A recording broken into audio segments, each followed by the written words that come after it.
Hey everyone, welcome to LGBT In Pop Culture during our fan service segment here during our Fanboy TV block party.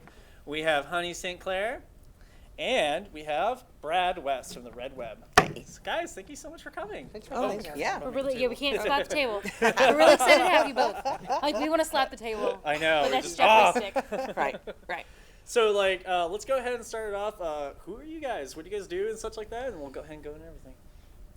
Did you go first? Oh, you were here first. Rock, Ladies paper, first for scissors, sure. No. Rock, paper, scissors for it. Do it. Through Let's and go. Let's through. do Rock, this. paper, scissors.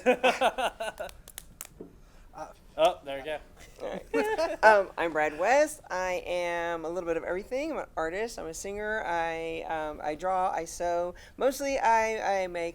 Oh, it's called a cosplayer. I'm actually a costumer. I have fashion design, graphic design degree, fashion design degree. I have part of a music degree, so I'm a little bit of a You are a jack of all multi trades. scholar. Yes, I am. And I do comic book conventions. I host comic book trivia games. And recently I've been asked to host a comic book based show here on Fanboy TV. It's going to be starting in the fall. It's called The Red Web with Brad West. So look forward to that. We're in the process of working out all the kinks in that. And so hopefully I like that'll be awesome. So we look forward to bringing that to you. Sweet. Awesome. And Honey, what about you? Hi, everybody. I'm Honey St. Clair. I'm an Austin-based drag queen, performance artist, and actress, and I am the hostess of Geeks on Fleek, which is Austin's only cosplay drag show, and it's awesome. That's amazing. And I'm I not love just it. saying that because I run it. Not just saying it. I'm not Not just biased saying at it. all. So, we just got done celebrating Pride throughout the month of June and such, and there was a lot that happened and such like that. Just going through everything. It's just what is your outcome of every year we have a Pride? It's like, what is your view about it and such like that, and like the gaming community and different characters and such that the people are trying to bring into the world for our community and such. Does it make sense? Yeah. It's a good heavy thought one, right? Yeah. I'm kind of biased on Pride because, I've only been doing Pride for about 5 years now. When I started Rocky, I used to do the Rocky and Repo cast in Dallas, and we always had a spot in Pride and we always walked it, but I had never been introduced to it before then, and so I was like, I have no idea what in the world these people are doing. And so I always when I first started, I was like, this is really weird. And now that I've gone a couple times, I take my children, and I get people tell me all the time, that's bad for you to make your children go to that. But, my children have fun. They're well watched. People care about them there. Yeah. It's always really great. It's a great community because it started with the Stonewall riots and everything else like that. And I just love the history that's developed, and especially because maybe something else might have come up, but because of that, it's like where we are today. And I especially really like how they're starting to make DC, Marvel Universe, Nintendo character.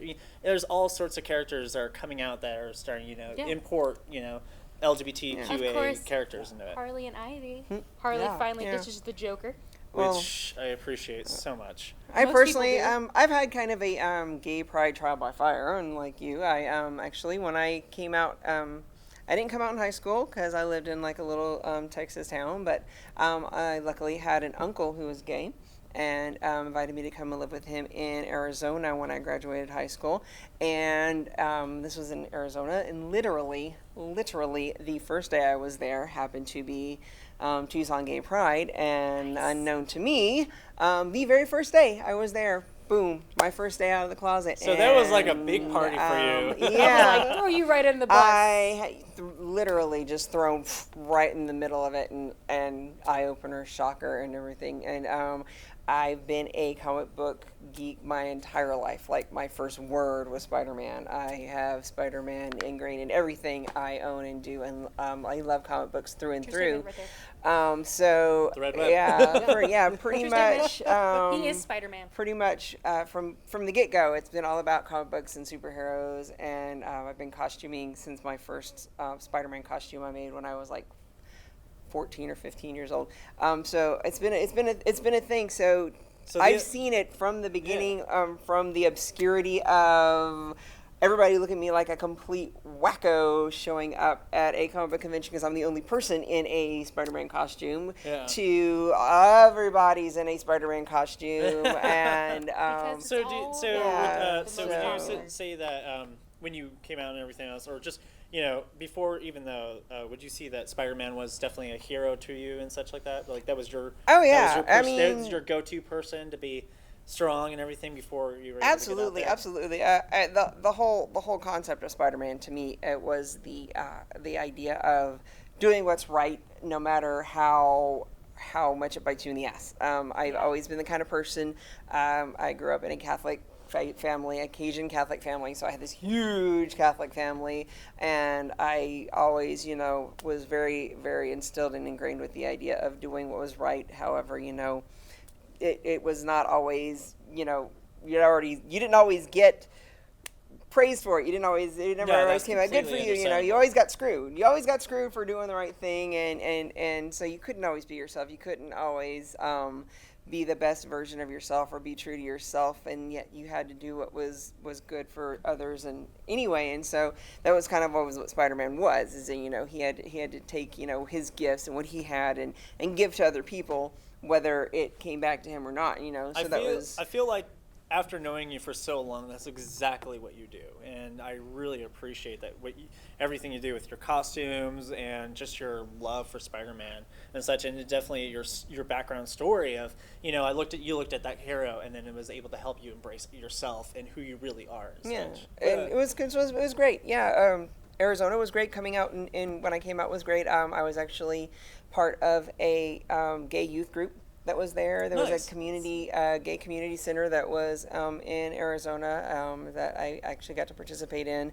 So I was actually participating in the pride parades and stuff like that. And so, up until I went to art school, I went to Houston, met my partner, participated in Houston Gay Pride all the way until we went to Colorado and Denver. I got my art degree there. I actually lived in Louisiana for a while. I had a music scholarship. And so Monroe, Louisiana was not the best place to have gay prides, but they had gay prides there too. So I was like, I've seen the spectrum. I've seen the spectrum of gay pride and geekdom, and I've watched gay characters grow in comic books. I've gone from Pied Piper, Mark Waid creating the Pied Piper character in the Flash comic book. I've actually got those comic books when he came out. Maggie Sawyer, I've got the Superman when Maggie Sawyer was like the first lesbian character to identify with. I've seen that being like a rarity that wasn't even publicized, all the way up to now, like any gay character of any content is like on the news, and and it's just like the most amazing thing, up to to the point of just characters not even being publicized. We're finally getting to that golden era where it's like gay characters are actually just characters, and then they're gay, which is amazing. And now it's just to see. And it's like some really just mind blowing. I've seen it like all the way through, and it's amazing. What about you, honey?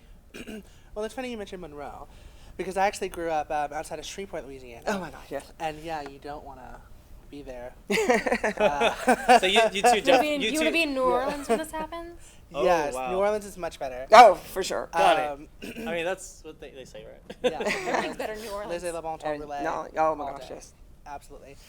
But so similar. So I actually didn't come out until I was much older as well, because you really, in a town like that, you really can't come out. Also, you don't really have any exposure to anything, so it's like you also aren't really sure what you're coming out as, because it's not like you had any education on it, like in the middle of nowhere, Exactly. like in And a farm nowadays you see a lot of people, there's just a lot of education, there's a lot of youth groups out there, and it's helping people transition into what they want to be. Absolutely. And the internet helps too.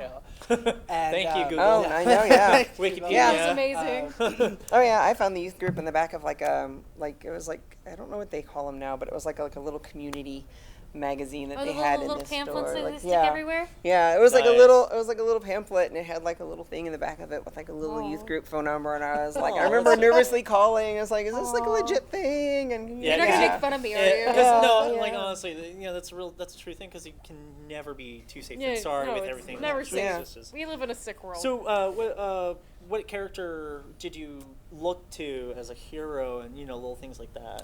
going through?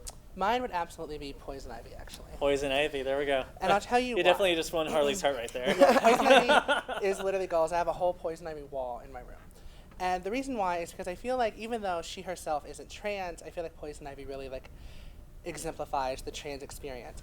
Because Dr. Isley wasn't always like this gorgeous, like beautiful woman. She was like awkward, you know, and then literally Her through professor. Yeah, exactly. Literally through science, she becomes Poison Ivy. Poison Ivy. This person that really, when you think about it, she was meant to be all along. Also, she literally uses hormones as a weapon, Yes. which is like, you know, same. And so I've That always... is a I think very it's all powerful women. ability. We all use that Yeah, absolutely. as a weapon. And sometimes she gets a bad rap because people just see her as a villain, but she's really like a really complicated character. I mean, like the whole... I honestly- Harley and Ivy are very complicated characters. are. They're not They're just like super this, complicated. like, here's a little box. No, they are outside of this box. And like, well, Harley's always outside the box. She's just somewhere else. However, I've never seen Ivy as a villain. Like, even watching the Batman movies back Most in the people 90s, I was see like, eco-terrorists that was yeah. because she's an eco-terrorist. Those She's an words are eco-terrorist. negative connotations, and everybody They sees her are. as a villain.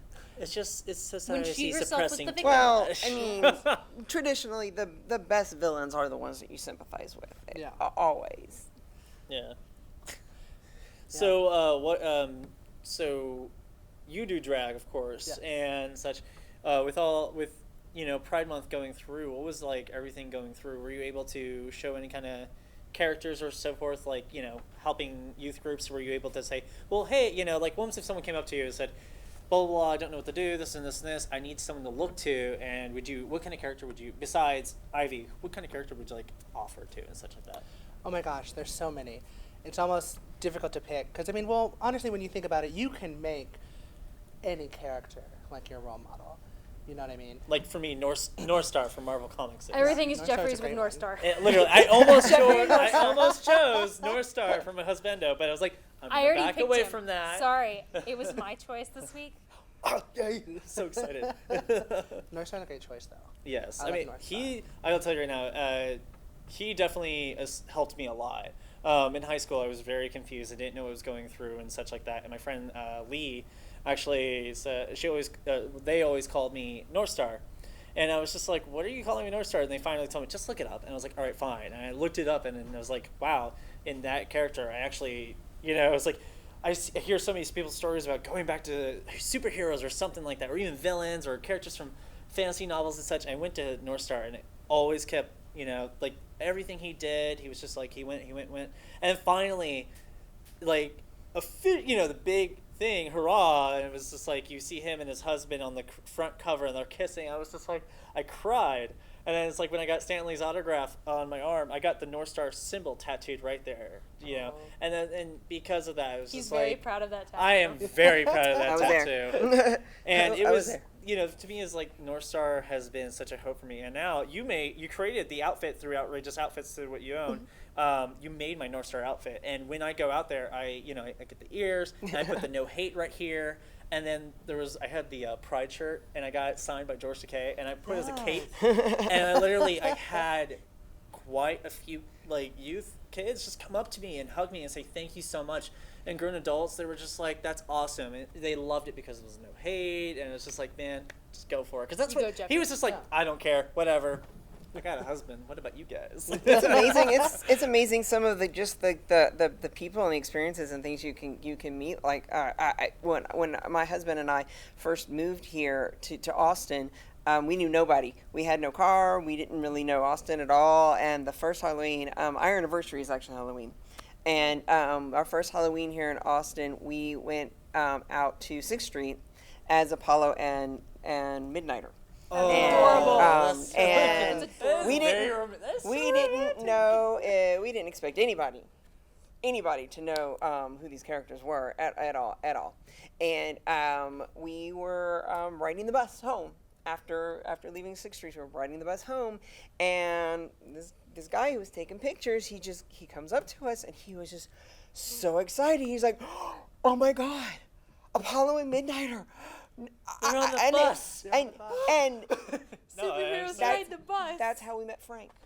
Oh, That's how we met Frank, who is like our our dearest and best friend, and who introduced us to everybody in the gay community in Austin. It's how we met so many people and so many friends, and like just opened us up to the world, and like just, and it was like we weren't afraid to be ourselves and to be that, and then somebody who recognized that and connected on that, and just to make that connection with somebody, it was just like, it was magic. It was just it's so really, deep and important. It's really amazing on how much our the LGBT community has, you know, expanded, and how we're able to use these characters and embrace ourselves and get out there and such like that. I mean, hell, I didn't come out until I was like officially like 25. Of course, a lot of people knew, but there was a lot of people that didn't, you know. Yeah.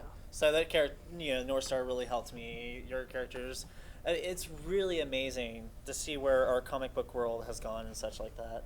But I hate to cut it short, because I'm sure we could talk about this for days. And you know, I'm sure with our shows coming up in the future, we're definitely going to dive right into that. Yeah. You're going to be hosting the Geek Drag Show. Yes, absolutely. You got the Red Web coming up. I am going to do a full-on diversity series on Red Web. I think that's really great. And then, you know, if anybody really just wants to keep the conversation going, catch us on fanboytv.com. Or catch us on our Facebook page. Yeah, we'll be more than happy to keep talking. Comment on YouTube. Yeah. I mean, guys, get out there. If you guys want to see what we want more to say, just head on in. But anyways, guys, thank you so much for being on.